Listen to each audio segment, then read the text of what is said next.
Bonjour et bienvenue à la critique exigeante pour cette review de Classroom of the Elite. Et petite histoire comique, je trouve, comment je suis tombé sur cet animé. Je le répète, je suis devenu nouvellement père, donc ça fait pas beaucoup de temps libre, mais quand l'enfant boit, on peut bien essayer de regarder des épisodes d'animé. Et ma conjointe s'est tapé beaucoup d'animés la dernière saison, la plupart étant des isekai, et je déteste ça généralement. Mais parmi le lot, il y en avait un qui n'était pas un isekai et ça lui plaisait pas, mais moi ça m'a bien plu, donc c'est quand même ironique à ce niveau-là. Et c'était Classroom of the Elite. Donc vous connaissez le format habituel pour présenter une œuvre, donc allons-y sans plus tarder. Donc Classroom of the Elite, c'est une école qui décide de partager ses étudiants en classes A, B, C et D, selon leur niveau. Donc, quand tu es dans la classe A, c'est que tu as du très bon potentiel. Et quand tu es dans la classe D, c'est que la vie va être plus difficile pour toi. Et toutes ces classes-là sont en compétition à travers des épreuves pour finalement réussir à avancer dans le classement. Donc, la classe D réussit à devenir la classe A. B aussi voudrait devenir A. A veut rester A, bien évidemment. Donc, il y a des rivalités qui s'installent entre les différentes classes. Et on suit plus particulièrement Ayana Koji, si je dis bien son nom. Ayana Koji. Donc, il est un élève particulièrement doué, mais un peu amorphe et mystérieux. Donc, personnellement, c'est vraiment une très belle surprise. Je trouve que cette série-là réussit un peu un fourre-tout, donc à boire et à manger, et on pourrait croire qu'à cause de ça, ça sera un peu le bordel, mais pas tant. Donc, vous voulez un petit peu de harem, il y en a un tout petit peu. Vous aimez des séries qui ont des intrigues un peu plus poussées, ben, c'est sa force principale. Il y a même un peu de baston, pas beaucoup, mais quand même un peu. Et il y a aussi du fanservice féminin, pour ceux que ça peut faire plaisir. Donc, c'est vraiment une série qui, on n'a pas l'impression d'avoir vu ça 1000 fois ailleurs. Et le personnage principal est un peu un sociopathe, donc une espèce de, pas tant anti-héros, mais quand même, c'est pas le héros auquel on était habitué d'être confronté. Et mine de rien, ça fait plaisir à voir à ce niveau-là. Donc vraiment, je vous le recommande chaudement. Maintenant, on passe partie ou plus précisément, donc spoiler francaise. Donc, niveau technique, c'est une espèce de slice of life, si on veut, d'écolier. Donc, ça pourrait ne pas avoir beaucoup de budget. On comprendrait, il n'y a pas beaucoup de scènes d'action. Donc, c'est jamais particulièrement beau, jamais particulièrement laid. Il pourrait quand même avoir des idées de réalisation un peu plus poussées. Je peux penser par exemple à Horimiya, qui était plus une espèce de drama, mais qui avait quand même des bonnes idées de réalisation pour exprimer leurs idées. Mais ici, c'est pas tant le cas de mémoire. C'est vraiment une réalisation très bancale. Donc vraiment, niveau technique, c'est pas incroyable, mais c'est pas mauvais non plus. Donc c'est très standard. Niveau histoire, c'est bien évidemment là la force du récit. Parce que Classroom of the Elite, honnêtement, le sentiment qu'on en ressort est un peu similaire au sentiment qu'on a en regardant Death Note. C'est pas rien quand même, mais Death Note, ce qu'on avait hâte, c'est de découvrir c'est quoi les stratagèmes de Light et de L. Et ici, c'est à peu près la même chose. On a hâte de découvrir c'est quoi les stratagèmes de Ayana Koji pour réussir à surclencher tout le monde. Et à la limite, on va se rendre compte que même d'autres personnages ont aussi des stratagèmes. On peut penser à Horikita aussi, ou même les autres membres de la classe. Donc, c'est des personnages qui doivent utiliser leur intellect la plupart du temps, donc c'est assez intéressant de voir où est-ce que ça va. Et aussi, je leur ai dit, le fait, on ira aussi avec les personnages, mais on a un récit un peu atypique dans son personnage principal. Il y a du mystère là-dedans. Après 2 saisons, on ne sait toujours pas vraiment quel est son objectif réel, donc c'est intéressant à ce niveau-là. De la même façon qu'il y a aussi d'autres personnages que on ignore un peu leurs intérêts. Donc la série réussit à bien gérer sa tension, dévoile pas toutes ses cartes. Donc c'est vraiment un scénario qui est quand même assez riche. Il n'y a pas énormément de thèmes, par exemple. Et on pourra soulever quand même qu'il y en a un peu. Notamment, chaque épisode commence avec une citation célèbre, souvent de philosophe ou juste une citation qui correspond un peu à ce qui sera touché dans l'épisode.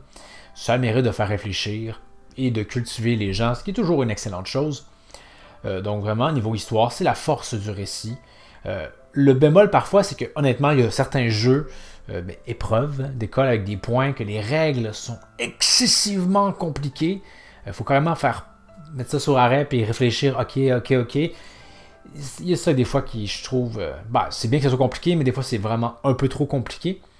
et que ça aurait pu être plus simple à ce niveau-là. Aussi, par contre, faut soulever, la série essaie de vraiment, comme j'ai dit, il y a plusieurs choses qui sont abordées. Il y a le harem notamment, hein, parce que le personnage principal, en dépit que lui, personnellement, clairement, en n'en a rien à cirer, ben, il provoque l'intérêt amoureux de plusieurs filles à son égard. Mais on va jamais trop dans l'excès et jamais le harem jusqu'à présent s'est concrétisé. Surtout que, redisons-le, lui en a un peu rien à foutre. Donc, il y a ça ça peut plaire, mais en même temps, on se dit, ok, on dirait que c'est juste là pour justement faire plaisir, mais on sait que ça ira jamais vraiment de l'avant. Donc, c'est quand même curieux. Comme par exemple, hein, personnellement, même si je sais que ça arrivera pas, hein, parce que lui s'en fout, mais la relation Sakura Ayana Koji est quand même, je trouve, plaisante. Surtout qu'on comprend pourquoi Sakura en pince pour ce dernier.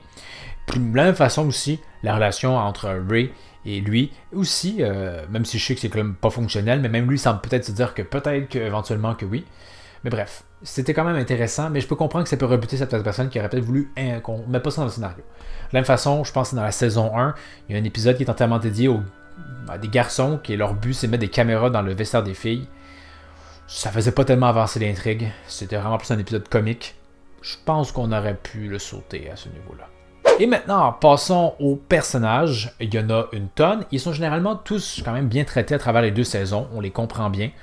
En même temps, il n'y a personne qui meurt. On n'est pas dans un Neketsu, donc ça aide. Ils partent pas. Donc, commençons par, bien évidemment, le personnage principal, donc Ayana Koji, qui porte le récit pas entièrement sur ses épaules, mais majoritairement.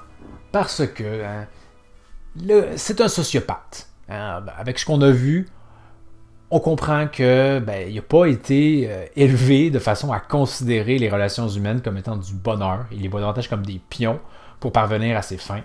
Et c'est intéressant parce que la première saison, on ne le savait pas trop ça. Et à la fin, c'est un peu le revirement de situation où, dans ses pensées, il révèle à Orikita, mais dans ses pensées seulement que il n'a jamais vu elle comme une amie, mais davantage comme juste un pion à utiliser. Et qu'à la fin de la 2e saison, quand on pense qu'il a peut-être évolué, à nouveau, il se révèle à nous en nous disant que, non, malgré tout ce que je fais, je suis encore comme la salle blanche l'a formé à, c'est-à-dire qu'il voit juste les autres comme des outils pour servir ses desseins. Mais quels sont ses desseins? C'est même pas encore totalement clair. On sait que fuit son père, il veut être à l'école, il veut pas se faire remarquer, mais a peut-être quand même l'intention que la classe D monte en rang. Donc quand même, le personnage est rempli de mystères, un peu... il a vraiment toujours ce côté un peu désintéressé. Donc vraiment, c'est un personnage principal unique en son genre, qu'on j'ai pas l'impression d'avoir vu 1000 fois ailleurs, et ça fait plaisir. Après coup, deuxième personnage probablement plus important d'importance, c'est Orikita. Au début, j'aurais pensé que elle sert un peu de faire valoir Ayana Koji, mais éventuellement, elle-même démontre qu'elle est capable de réaliser des choses sans être aidée par ce dernier. Donc ça la met bien en valeur. C'est un peu le personnage de typé Tsundere, donc elle l'aime bien mais ne veut pas l'avouer. Donc c'est une belle dynamique quand même qu'ils ont malgré tout, bien qu'elle ne se doute pas à quel point ce dernier se sert vraiment de elle, mais elle sait qui lui est supérieur. Hein. Ensuite, il faut en parler bien évidemment, Kushita, qui est quand même un autre personnage assez important, et qui a une révélation quand même assez rapidement avec cette dernière. En fait, on le sait pas trop, on sent qu'elle cache son double jeu, mais qu'en est-il? On l'apprend dans la 2e saison, et on se rend compte qu'elle est vraiment assez barjot, là. Elle cherche qu'à savoir l'intérêt des autres, mais c'est quand même drôle parce que c'était l'espèce de fille hyper enjouée qu'il y a dans à peu près tous les mangas, hein. Par exemple Mira dans Fairy Tail, etc. Mais qu'on fait un petit twist là-dessus, c'est que c'est juste une fausse personnalité. Elle joue ce rôle-là pour plaire, avoir l'intérêt des autres, mais en réalité, elle a la critique facile, elle est même plus un peu bourrasque. Et passage assez marquant, je trouve, dans la 2e saison, quand finalement elle se rend compte que sa stratégie n'a pas fonctionné. Son visage, sa déconstruction me rappelait beaucoup le visage de Laito dans l'épisode 37, quand il se rend compte que, son plan ne se déroule pas comme prévu. Encore un beau parallèle à faire avec Death Note. Donc, quand même, un personnage assez marquant à ce niveau-là. Et il y en a plein d'autres personnages, honnêtement. Mais, je ne vais pas juste en parler en bien de la série. J'ai oublié son nom. Ryuen, je pense. Celui de la classe C, qui use de la violence surtout, mais qui est quand même intelligent. Mais le fait qu'il utilise tellement la violence de façon autant exacerbée, et ils seraient capables probablement de prouver qu'ils utilisent la violence puis de le faire virer, ils ne le font pas. Je sais pas trop. Ça m'a toujours... C'est un peu le bémol dans le récit.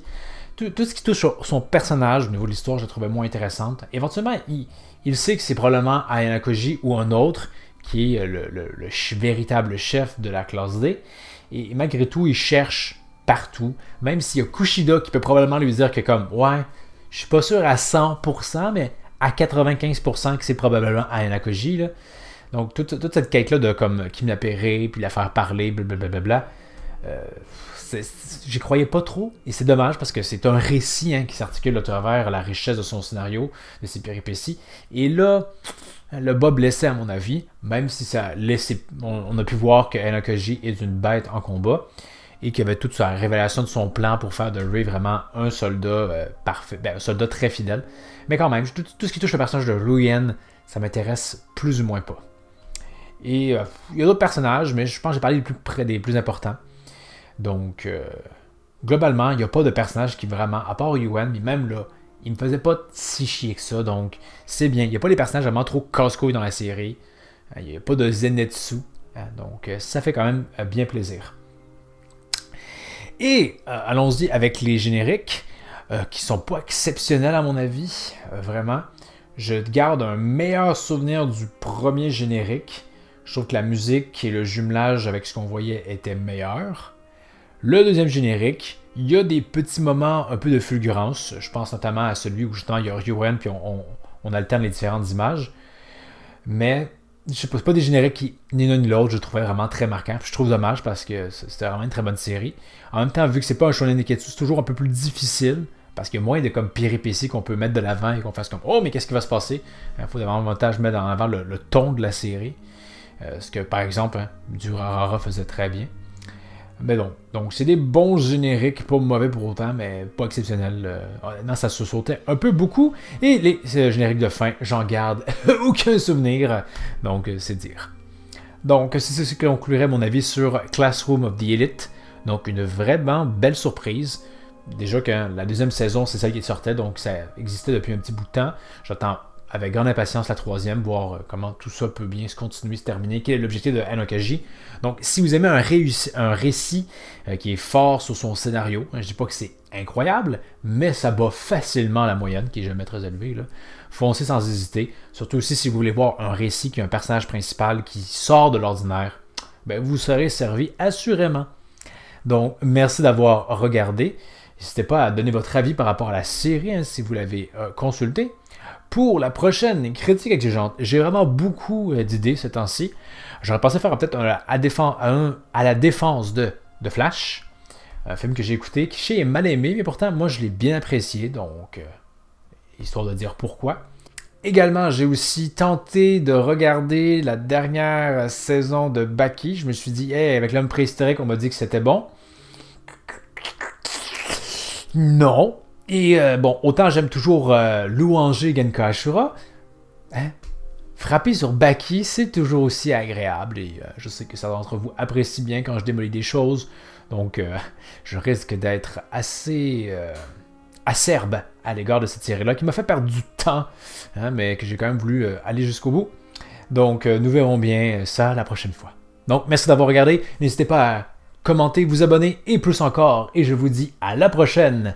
Critique exigeante. Il y